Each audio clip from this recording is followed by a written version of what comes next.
It's Heather Lynn from H. Lynn Designs, giving you a little tutorial on how to put these granny squares that we've been creating together. Gonna kind of line some up here to show you. Okay, once we've decided our pattern, then we have to start attaching them. All right, so the first one I'm gonna do here is this one.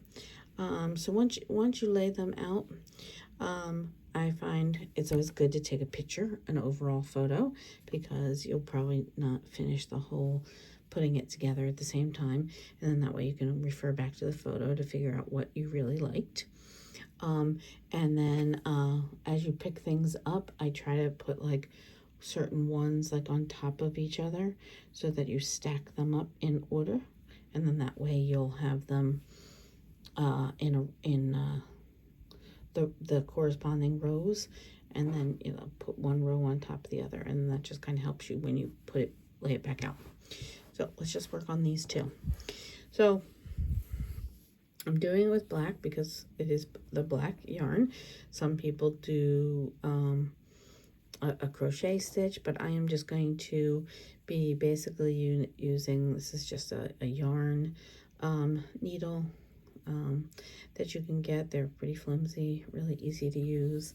Usually like 2 or 3 in the package. I will go ahead and start. I always like to tie them to the previous work that I have here. So I'm going to start to tie. It just kind of makes me feel things that are a little bit more secure. Tie it here, double knotting it, and securing it. Now this might be a little hard to see because it's black, but what I'll do is let me grab the white and the peach. So what we're going to do is try to start at the corner. Okay, and when you look at a corner, that chain that we made should be your corner stitch.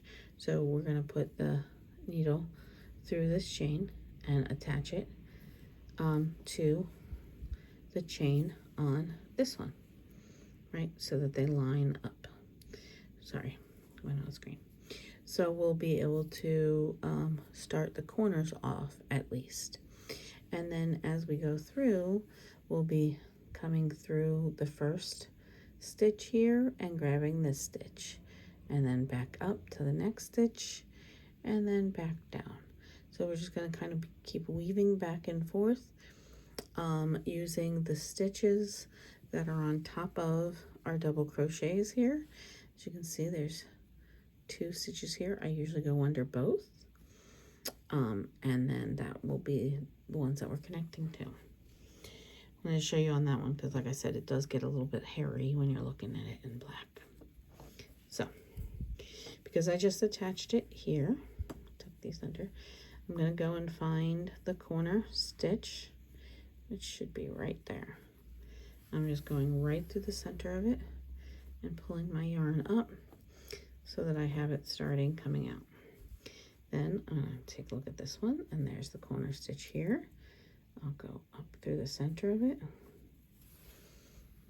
so that the corners start together.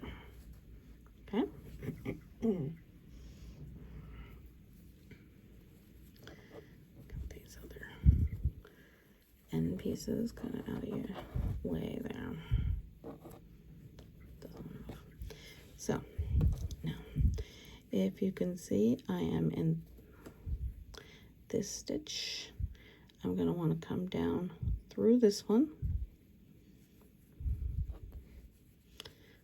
and then come to the first one here, go up through it,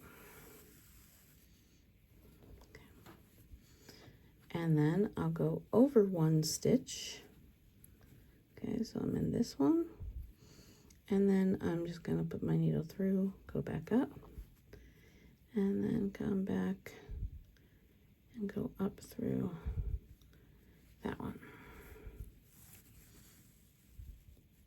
Okay, so as we just start weaving it back and forth, these ends,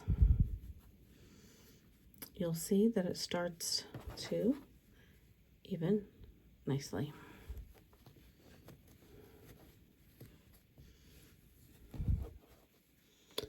This stitch is the next one to here, come down, then I'm going to go in this stitch and go up, and then back down through 2 and up, and then basically stitch it all the way. Did I do that one? All the way across.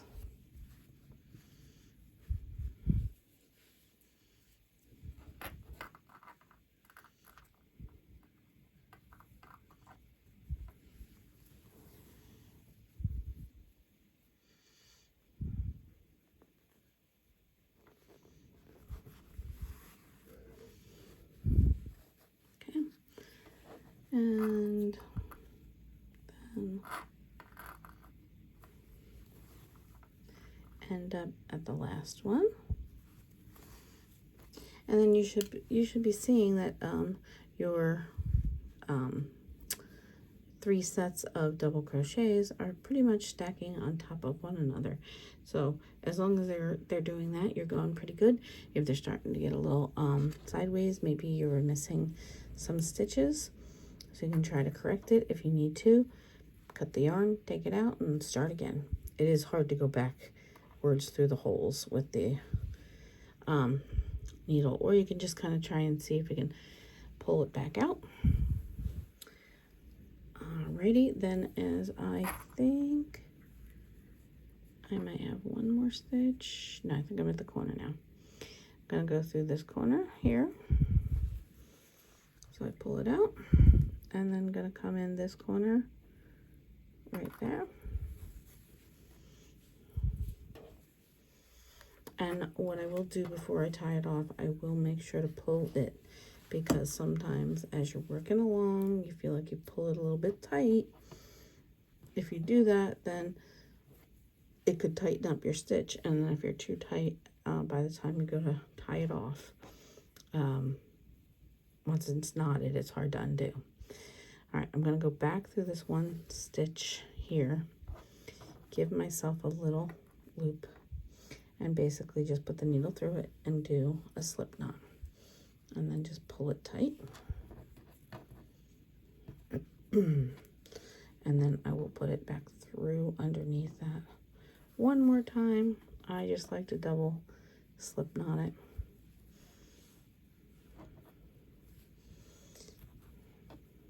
And then I am able to cut that off.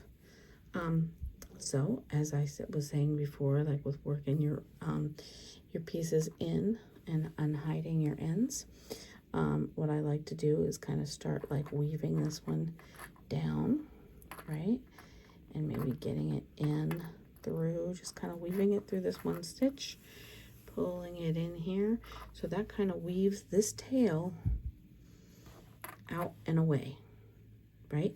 If I need it though for you know, an end to tie on something else, I could leave it out.